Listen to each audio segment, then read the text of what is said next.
So, with that, I am just thrilled to introduce our session presenter, H. Nieto Friga.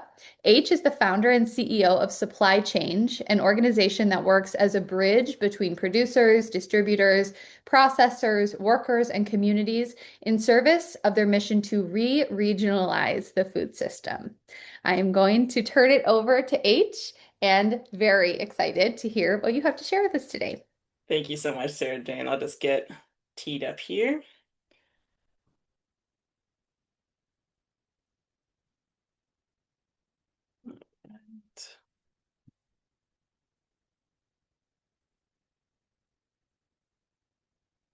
Great. I want to say thank you so much to the SIFPAC team for having me.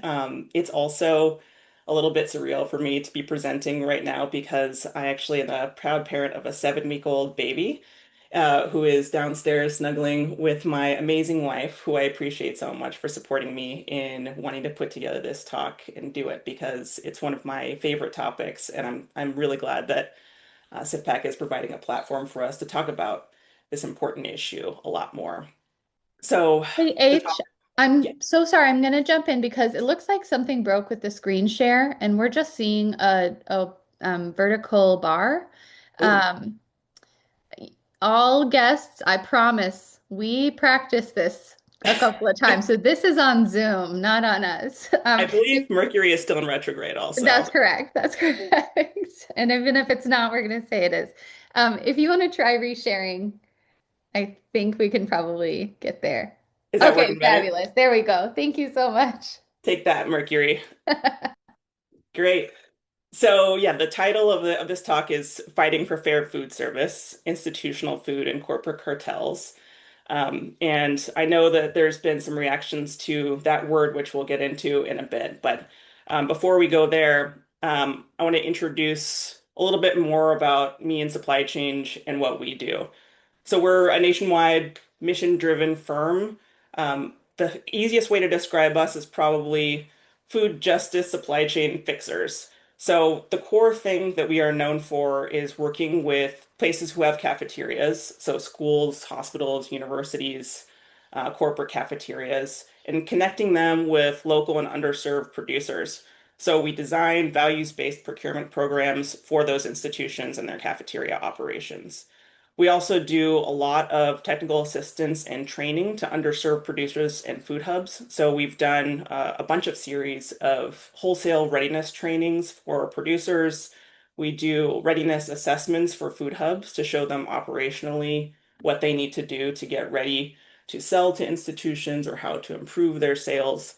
And then we also work a lot with regions and governments and nonprofits on designing new tools and frameworks and methods for how to re-regionalize food systems by designing better investments, by designing new programs, and weaving all these things together. Mostly, though, we are really concerned with what are the ways that we can shift market power and redistribute it more equitably so that markets are more inclusive and fair and welcoming for underserved producers. So diving right in, we want to talk about how the food shows up on our tray. This is the way that most of us experience cafeteria food for the first time. We're a small child, we're visiting a parent in the hospital, we are maybe in a correctional facility and having a meal there. There's millions and millions of meals that show up on trays every day, and it's a $2 trillion industry, the food service industry. But however, what shows up on that tray reflects decisions that are made across a long supply chain that is mostly invisible. We more and more we see that there's tons of ingredients available, so maybe the range of the types of items and ingredients that we might see on a tray seem abundant. But actually, most of those ingredients are chosen and funneled through just a powerful handful, a small amount of mega distributors, manufacturers, and what are known as food service management companies or FSMCs. So returning to what I was mentioning at the outset, why do we use the word cartel? What we name things is important, but also it can be polarizing. But I think all can agree in our field of food systems, whether you are pro-consolidation or anti-consolidation, that we are in an era of intensive corporate consolidation. There have been hundreds and hundreds of mergers and acquisitions that result in the very large food companies and manufacturers that we see now. But I really want to emphasize that the goal is not to villainize people who work for those corporations and people who work in food service.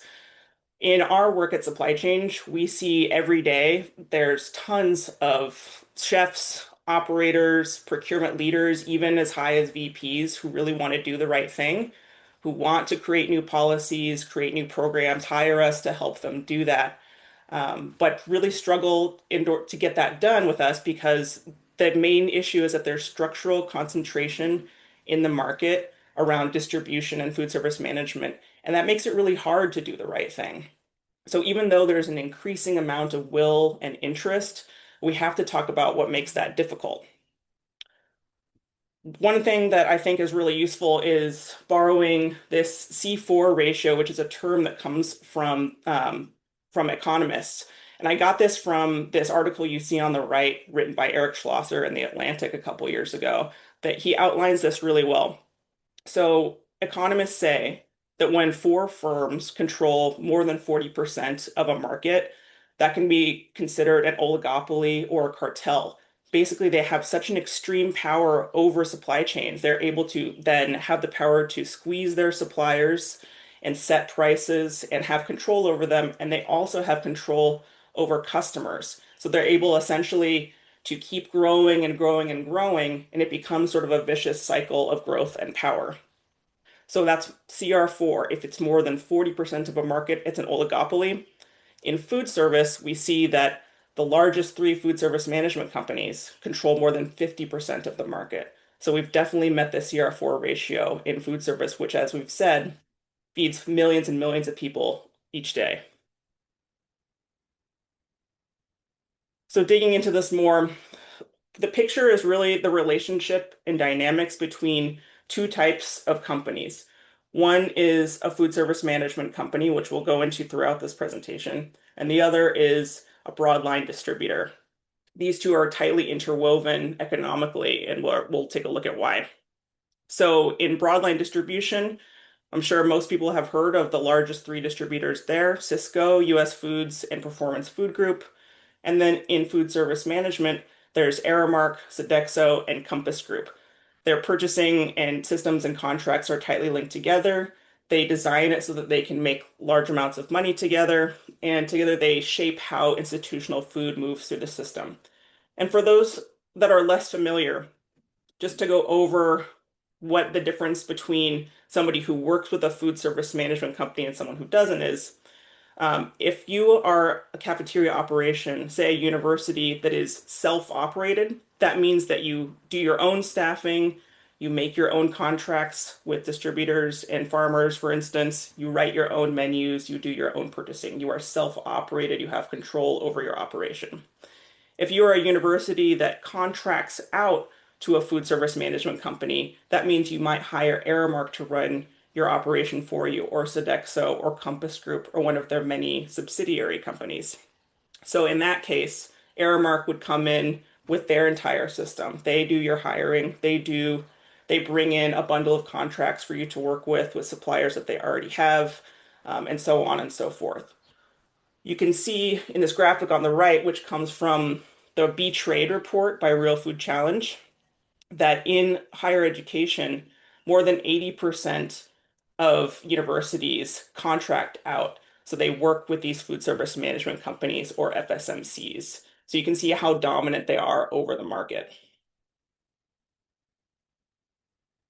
So what does this look like on the ground for both farmers and for chefs in the kitchen? From the farm, many local producers that we work with and that we all know of, as well as food hubs, try to sell into institutional food service. They see a school district down the street from them. They know that there's a local hospital nearby to them, and they think the opportunity must be there. But again and again, they hit a wall with trying to sell to them. If they get the opportunity to even make a sale, we know that onboarding requirements can be really overwhelming. If there's an FSMC in place, they might require as much as $5 million in liability insurance. The payment terms can be really difficult for a small producer to wait 90 days or more to get paid. And then there's this issue of rebates, which we're going to go into in a bit. Um, Communication with buyers can be really confusing and disorganized. If you don't understand how a cafeteria operation works or is structured or who makes decisions, it can be really difficult to navigate that, especially if there is an FSMC in the mix. What is the difference between a sustainability staff who works for the actual university and a sustainability manager who might work for, say, Aramark? It's hard to figure all that out. And then, of course, most of these local suppliers don't even get a chance because if there is an FSMC in place, they may not even get that sales opportunity in the first place. From the chef's perspective, they might be really struggling. So where a farmer might say, why can't this person I'm trying to sell to just do the right thing? A chef is juggling 1,000 things all at once, right? They feel very high levels of pressure. Many cafeterias are understaffed and under-resourced. A lot of the cafeterias that we've worked with in the past might have nobody available to do prep in the morning. They might have 7 unfilled positions that they're struggling to fill. They often very have really strict budgets that they need to meet and feel heavy pressure from their leadership to do that. And they might have compliance purchasing requirements. So, for instance, they might have a contract in place with a large distributor that says you must buy 80 to 100% of what you buy through us. There might be all kinds of agreements in place that really constrain what the chef or the procurement person can do. So all of this makes it really difficult to do local sourcing, even when a chef might want to do it. And if you don't comply, there's structures in place. So for instance, at many FSMCs, if you don't purchase a certain amount from a contracted supplier, you might get written up. And then if you do buy more than you're even supposed to, you might get a bonus. So the incentives are all skewed towards locking out local and underserved producers at every turn. Again, this Betrayed report, I really highly recommend reading it. It was put out in 2020 by Real Food Challenge. It was known as Real Food Generation for a time, which is why it's on that cover. But it goes into the details of what these rebates are. So rebates, which are also known as kickbacks, are essentially payments suppliers make to FSMCs after products are sold. So it's essentially a pay-to-play system. They're calculated as a total a percent of purchasing volume, usually between 5 and 20%, though sometimes higher. So it basically encourages these FSMC staff to buy more and more from suppliers that they have this relationship with. These are all behind the scenes, and again, they create this vicious cycle of locking out local producers who cannot pay those rebates or don't even get the chance to sign up to. We know of different food hubs, for instance, who have different policies on what they do about this. Some food hubs say we will never sign a rebate deal, we won't pay any money back, even if we get the sale. And some others will kind of take the bite and go ahead and pay a small percentage if they can. So it makes it really difficult because these rebates really cut into the profit margins of many smaller producers and food hubs who can't really afford to give away that money. And it just creates, again, perverse incentives. And these rebate structures are a really powerful force that shape what ends up on the menu and on the tray. This was an article that came out some time ago in 2009 that describes the dynamics of this really well. So this was an example about Sodexo and New England school districts. So basically, it shows how these rebates cause suppliers to really struggle because they have to pay back money for things they're selling. So they have to increase the price, which means that either consumers also get a price hike or the actual school district will stop buying that product because now it's too expensive and they'll replace it with something else. So again, perverse incentives really make it difficult for any institutional buyer to do the right thing if they are using these contracts. So here's another quote from the article. According to the manager, Sodexo squeezed hundreds of thousands of dollars away from us. But he adds that his company had no choice but to pay Sodexo rebates. They own a lion's share of the marketplace. If we were to give up the business, someone would be dying to jump in and take it. So they're able to do this because of that CR4 ratio. They've accumulated so much market power that they're able to get away with this. But I want to go into some American history to show how we even got to this point. Because if you're thinking there's no way that a business should be able to have so much power, you're actually totally right. And this is a long-standing debate that we've been having in our country for hundreds of years. So from the beginning, there was always this great debate, symbolized by the debate between Thomas Jefferson and Alexander Hamilton over how concentrated economic power should be. Jefferson and his following said that economic power should be equitably and widely distributed, favoring small businesses and farmers and competition. Whereas Alexander Hamilton thought that we should be ruled by elites and that large centralized commercial institutions have been the way to go. So this question of how much market power should any firm or set of firms have, and are we going to allow monopolies, has been an unending question and debate in our country since its inception. Monopolies that the English had over tea and other products drove the Revolutionary War, and monopolies held by slave-owning plantations in the South is essentially what drove us to the Civil War. And we still see this come up again and again in every sector today, and especially in our food system in the ways that we've been looking at. We actually did have a golden age of what's called antitrust law. So antitrust comes from the word trusts, which is what large commercial conglomerates used to be called. They used to be called trusts. So there was the steel trusts, the oil trusts, the sugar trusts. All of these trusts were essentially many mergers and acquisitions rolled up together and then owned and operated by businessmen and bankers. J.P. Morgan, the American financier, was famous for being one of the biggest monopolists of all time with how much American industry he controlled. So we went all the way towards Alexander Hamilton for a time in this country. That's what basically resulted in the Gilded Age and to an extent the Great Depression as well, which caused massive inequality and economic crisis. People were so angry that so much economic power had been concentrated so heavily in these trusts and how much destruction they had wrought that they were able to drive lawmakers to break up all those monopolies. So railroads were broken up, oil, meat packing, grocery retail. The A&P was a giant grocery monopoly that was broken up. And this turned into a very strong multi-decade political culture that created essentially the greatest wave of innovation in our country. It's what the 20th century is known for, in large part thanks to the work of FDR, Truman, and Eisenhower, like keeping this antitrust culture strong after some great laws were passed. We can look at those laws next. So here's the key pieces of legislation that were passed during this golden age. So post-Gilded Age, we saw the Clayton Antitrust Act, which is sort of the centerpiece of American antitrust law. That at that point, they also established the Federal Trade Commission, the FTC. And then the Packers and Stockyards Act effectively broke up what was then the meatpacking monopoly.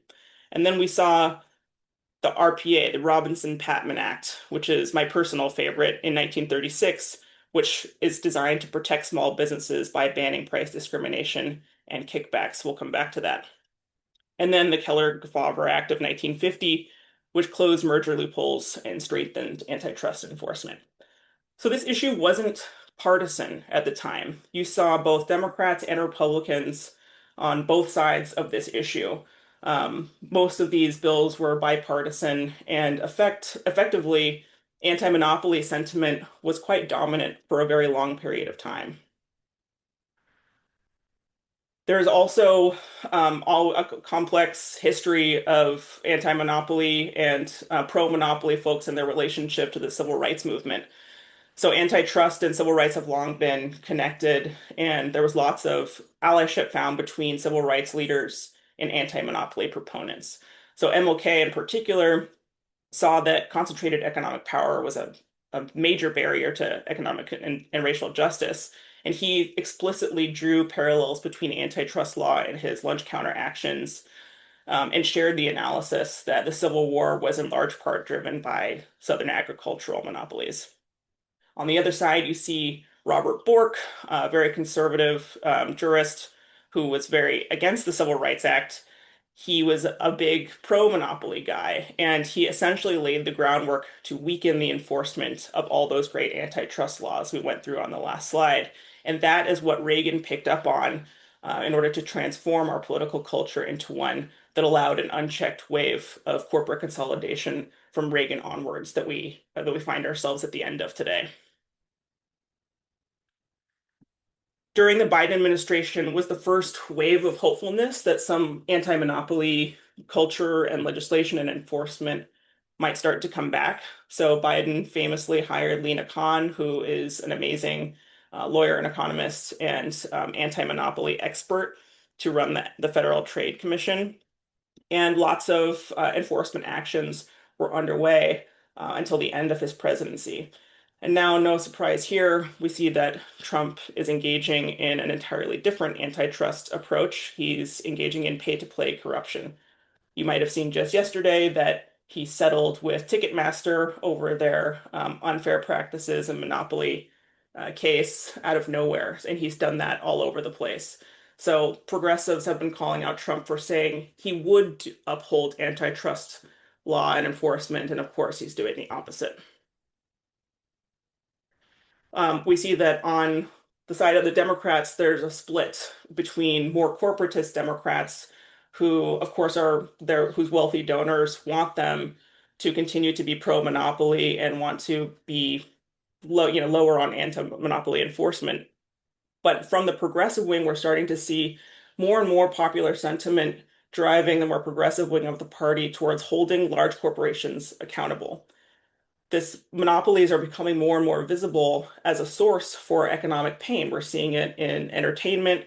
We're seeing it in food systems, as people are noticing that grocery monopolies are having a major effect on their ability to feed their families.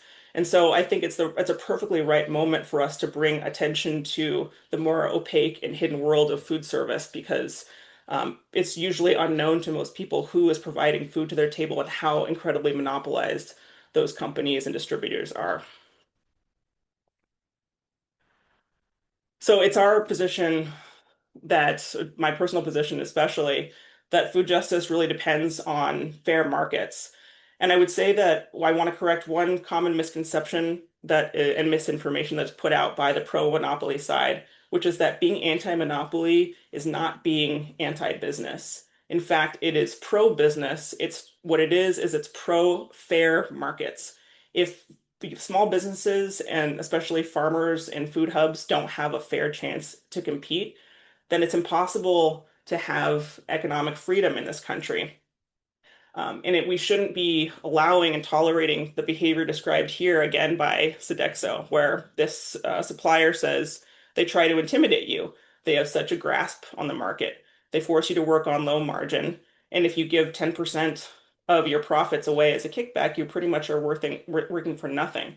So it's causing small businesses to lose money, which is not the economic system that we should have in a country like this.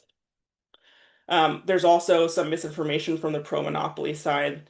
Again, in the spirit of Alexander Hamilton, that large and concentrated businesses are a source of efficiency and innovation, when in fact that's just not the case. That's not what the data proves out.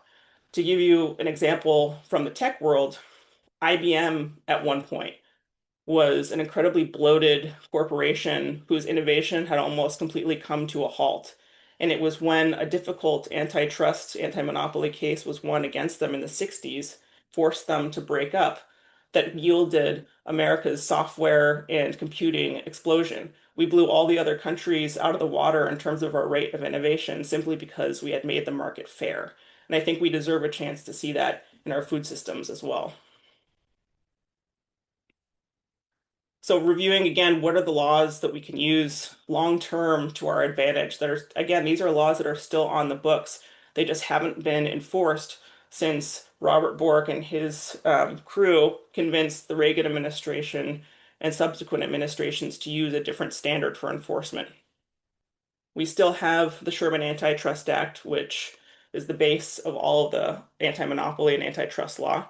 We have the Clayton Antitrust Act, which we can use to stop or slow mergers and acquisitions, and keep companies from getting too bloated and powerful, and keep that CR4 ratio in check so that no few firms are dominating an entire market.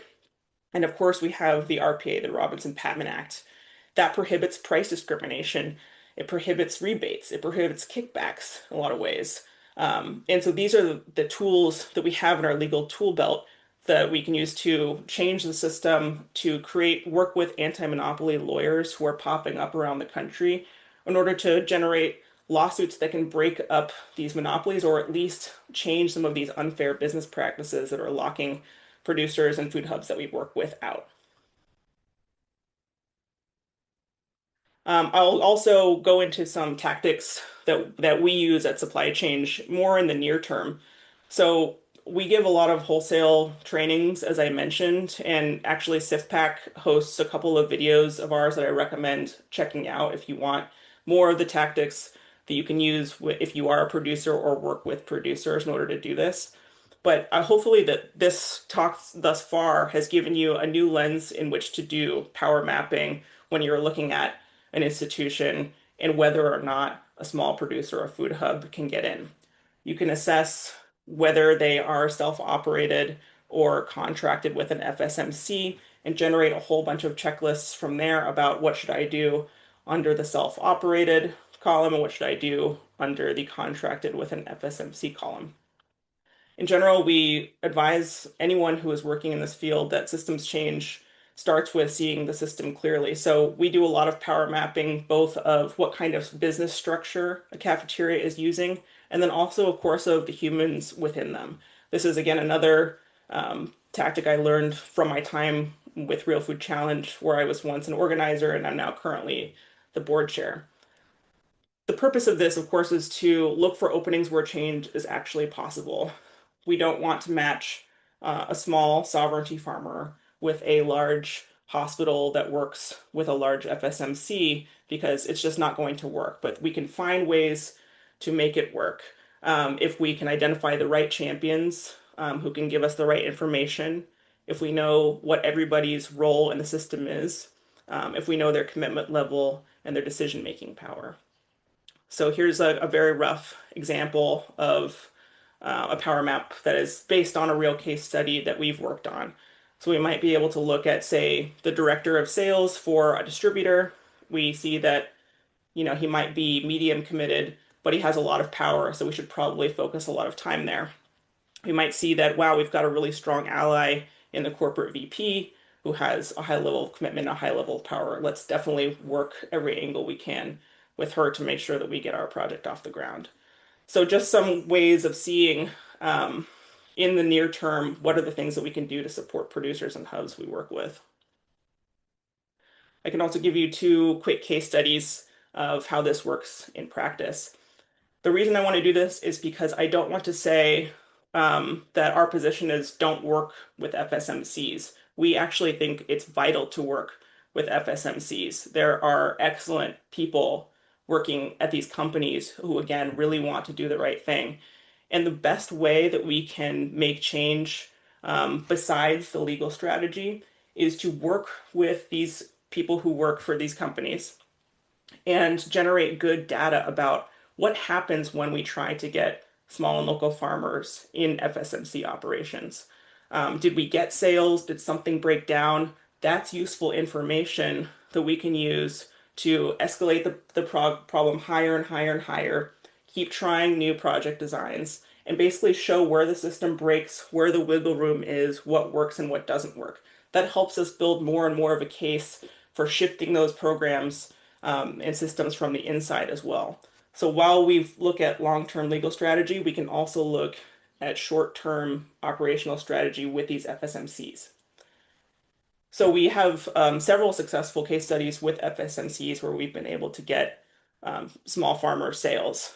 One is with Good Eating Company, which is a subsidiary of Sodexo.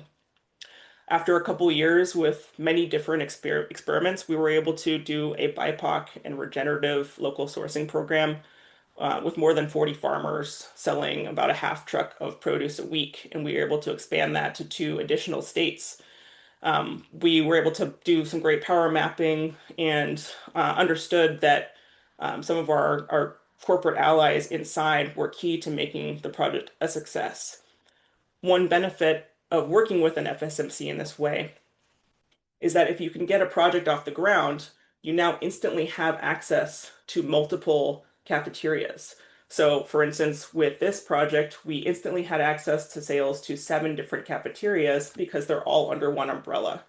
So, while there are some downsides to corporate consolidation that we've identified, one of the upsides is we can use their network effects to increase sales for farmers if we find a way to get in. On the self-operated side, it's not always very straightforward. It's not necessarily always easier, especially if there are lots of different variables at play. So, for instance, in our work with the University of California, they are all self-operated campuses except for one. But we were still struggling to find a way to get food hubs in the door because they have a large contract with a large distributor.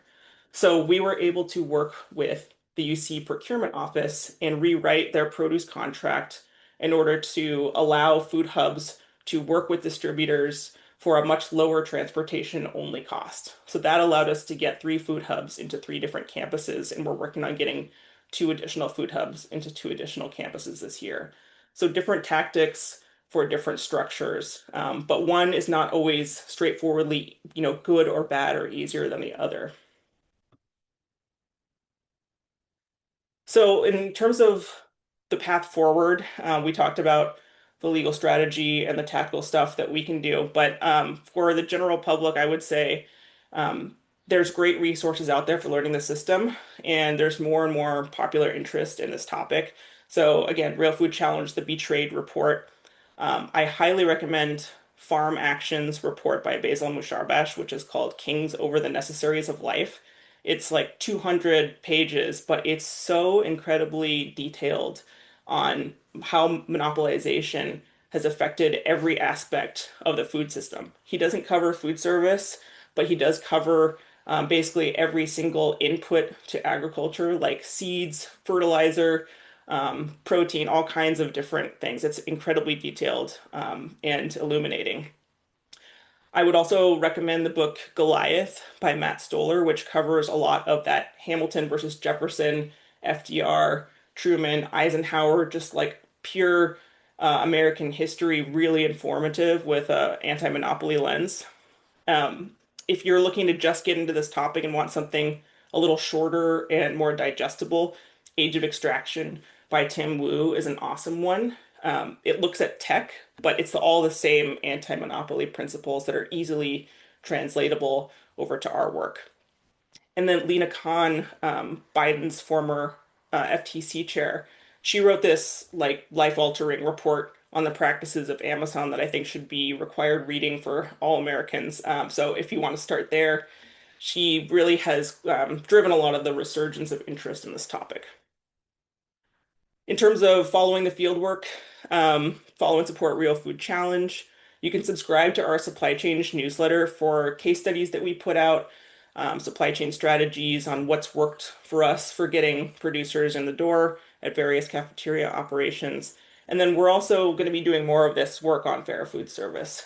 So writing more articles and essays. And then we also have a small working group forming that I'll be excited to share more updates on as it develops.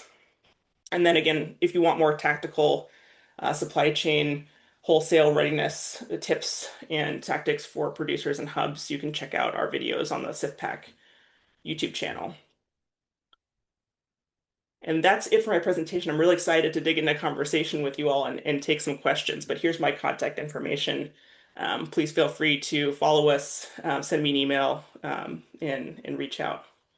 Thanks so much. And thanks for bearing with me as I got through that. I have much fewer brain cells than I'm used to having these days.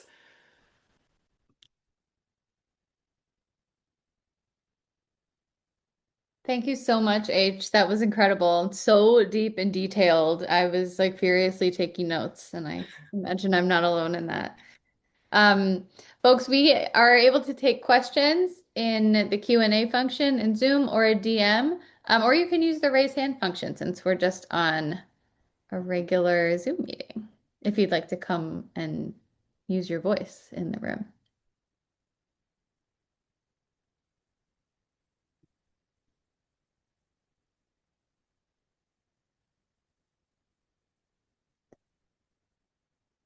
H, I have a question Yeah. that I'll ask while others marinate theirs. Um, what what helped this click for you? You have such a clear analysis and understanding of these systems and how they function. Can you share any points or particular experiences you've had that led you here? Yeah, I mean, I know I've pumped RFC enough, but starting off in my early 20s as an organizer with them was really life altering. I my whole career has been in food systems, and before that, I had worked at like a farmer's market and worked at a grocery store, and I kind of like seen different power structures shape things. And then I was in grad school, I was really heavily involved in Austin, Texas's local food scene, and I ran the city's community garden and urban ag program for a while. And then joining Real Food Challenge, it just like really helped click everything into place. I was like, wow, I can see now all these invisible corporations and seeing that their invisibleness is by design.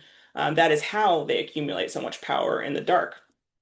So giving trainings to students all over the Southwest, joining actions in solidarity with Coalition of Immokalee Workers. So that was really enlightening, and it's been really interesting to take a tour through my career, working for nonprofits on farm to school, working for the for-profit industry, being a food buyer myself and learning how corporate supply chains work and are built and what it's like to build supply chains that way myself, and then coming full circle, being able to merge business and justice. So that's what I like about anti-monopoly is that farms are businesses. And so what is the way that we can be pro-business in a way that's equitable and fair and pro-small business, which is what many farms are. So that's kind of how it all coheres for me. Thank you so much. We have a question in the chat from Doug.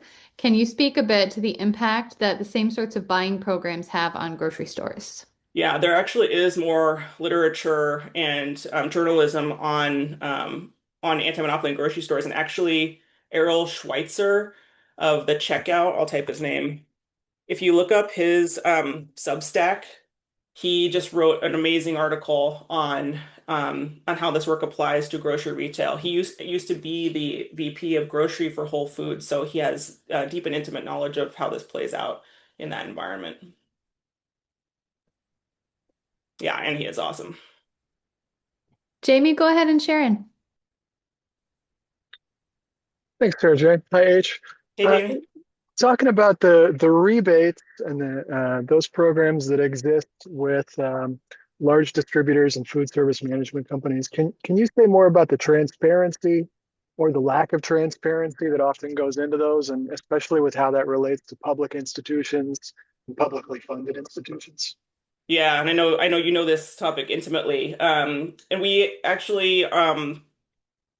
at Supply Change and a couple of other professors and Elliot from Kitchen Sink Strategies, we just worked with the Journal of Agriculture, Food Systems, and Community Development to write a brief on these contracts, on what are called VDAs, and a bit about rebates too. That is meant to explain in a plain language way how these things shape a lot of the relationships that cafeteria operations have with their suppliers. So if you Google JAFSCD, it should come out next month, and we're putting out a series of primers on how all that works. But yeah, to get to your question, Jamie, there is no transparency on how these rebates are formed. So it makes it really difficult negotiating in the dark for a lot of suppliers. So for instance, I was working with a protein um, provider who is values based, and they were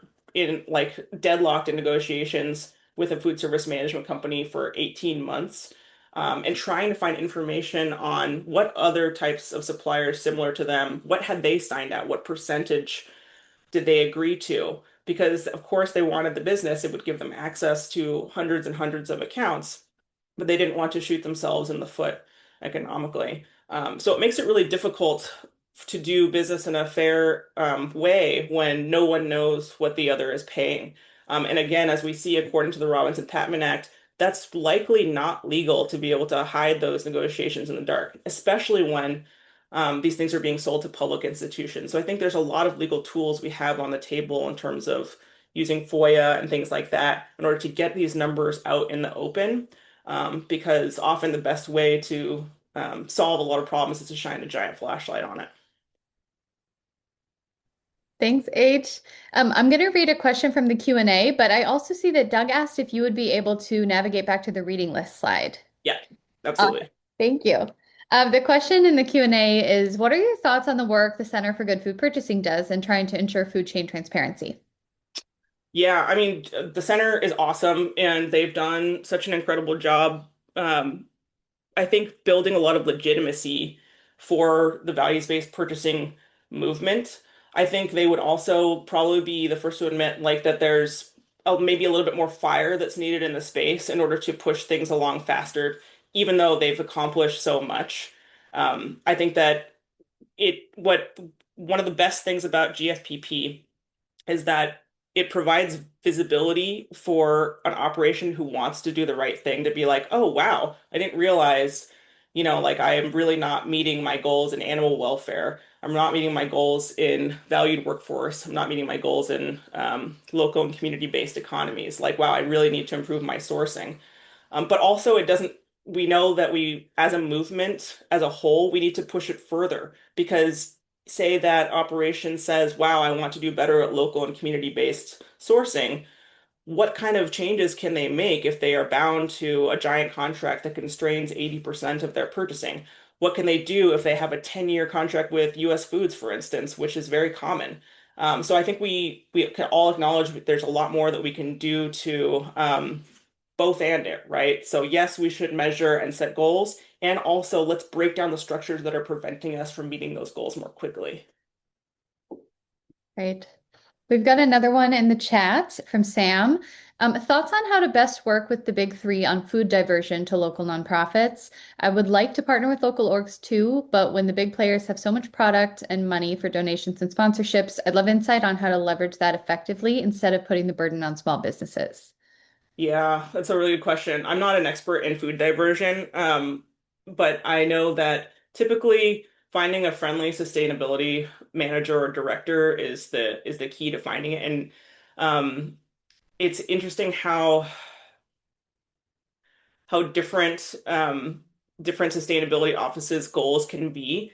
So if you look, I would say if you're able to look at sustainability reports that some of these FSMCs put out, and then look for any tidbits on like if there is a food diversion like celebration of certain accounts or certain regions or certain staff that they're calling out, that might be a good place to find out. So for instance, like whenever I have a question like that and not sure who to go to for something with Compass Group, I have a go-to sustainability staffer who I know will like direct me and divert me to the right person. So trying to find one or two allies that even if they're not the exact right person you're looking for can refer you to the right person or place. That's what I'd recommend. Again, it's sort of like the opacity problem again. It's hard to know who you're supposed to talk to when most of the staff and org chart is hidden from the public. So you kind of have to worm your way in all aspects. Thank you so much. I'm going to give it just a moment. Yes, Adam, please go ahead and ask your question. H, I don't know if you have insight, but you mentioned the lawsuits against the FSMCs that had school contracts for the rebate structures that they weren't notifying the school districts or their clients about. Is there a reason that those lawsuits have sort of gone quiet over the past 5, 10 years? Yeah, I would imagine there, because everything is run through the Department of Justice, we know what state the DOJ is in right now. Typically, one of these antitrust enforcement lawsuits can take a very annoying amount of time, like say 6 years. which of course means that you need a good president in for 2 terms in order to see a lot of the big ones through. I think there's some really interesting work being done by Basil Musharbash, the author of that Farm Action Report. He has a law firm called I'll put his website in here. If you go to that website, he has a lot of interesting lawsuits in progress around the food system, not necessarily around what we're talking about with school districts, but I think he would probably be able to, he's very friendly and he would probably be able to give you some detailed insight on like what happened with that set of lawsuits. Can I ask a quick follow-up? Yeah. Is there a way that states' attorney generals could also be active in this, or does that depend on state antitrust They law? totally can. I think Rob Bonta from California is the best example of that right now. If you look at some of the antitrust stuff he's putting forward, it's not in food, but in terms of other sectors, he's really starting to come with fire. And I think that you're totally right. That's a very undertapped resource. So I think the more popular pressure we can start putting on electeds at the state level, it only helps. So it's a totally great point. Thank you. Go ahead, Michaela. Oh, you're on mute, Michaela.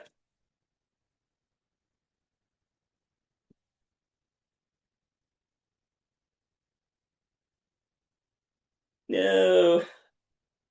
That's okay, Michaela. You've given me a perfect opportunity to do something I've been trying to figure out when to do. So while you fix your audio, I'm going to launch a survey for participants in the room about your experience at the summer summit so far. You don't have to do it right this second, but I'd love for you to do it before you leave. And hopefully, I've talked slow enough that Michaela has found an audio solution. Let's see if it magically worked out.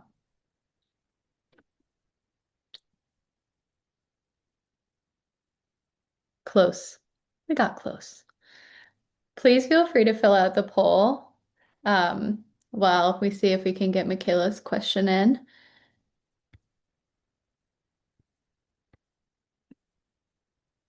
If anyone else has a question in the meantime, I know the Bluetooth headphone can be a real challenge. I'm back, baby. All right. Yeah.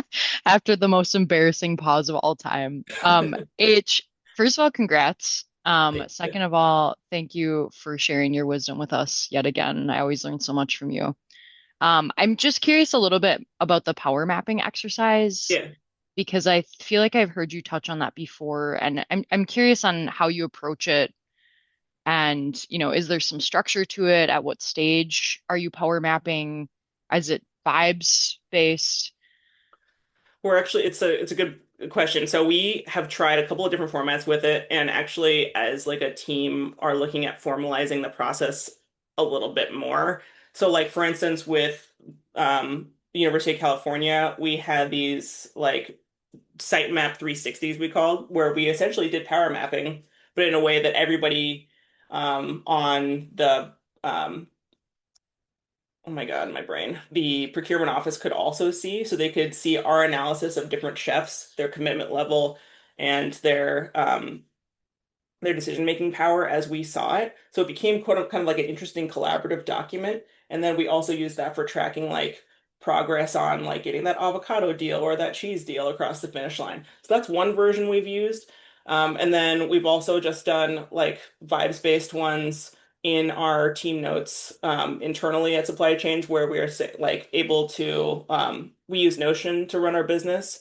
So we'll like go into a client and be like, here's all the contact information for this person, and we'll rate them on a scale of 1 to 5 by commitment and decision-making power and if they're a champion or not. So we have that all coded, and we're looking at like finding a way to make that a little bit more cohesive as a system.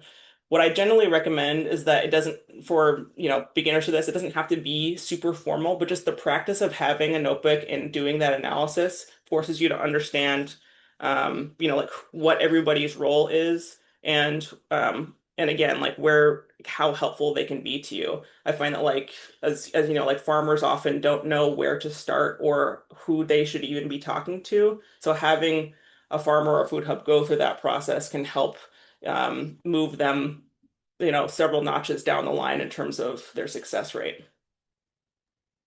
Thank you so much. Yeah.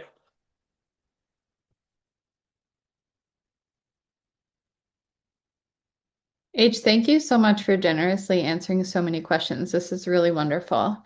Does anyone else want to come off mute or type a question in the chat or submit to Q&A? Should check in the Q&A.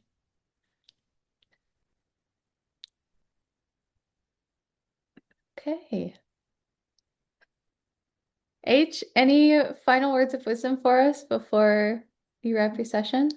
So, thank you so much for the wonderful questions and again for putting up with me and my brain. I appreciate you all so much, and I'm so glad to be in movement with you all. Thank you. I'm sure you are getting tons and tons of love from all of us, especially anyone who has had a 7-week-old. This is truly like superhero level stuff. Um, I encourage you all to please complete the survey before you hop off. We have recorded this session so you can go back and revisit it as you'd like to on SIFPAC's YouTube channel, which H helpfully pointed out there's a whole bunch of resources on. So thank you all so much for joining us, and thank you for joining day 1 of the summit. We're wrapping up for the whole day. I hope we see you tomorrow morning. We have a half day of virtual programming, and we have on Friday our in-person event at South Shore Cultural Center. It's going to be awesome. We have art, culture, we've got fun food workshops this year. We have advocates for urban agriculture doing a listening session. We've got the Illinois food system roadmap reporting back after phase 1. It's going to be fabulous. I hope to see many of you there. And H, thank you, thank you, thank you for bringing your brilliance to this last session. I am deeply grateful and loved to learn from you. Thanks again. Thanks, everybody.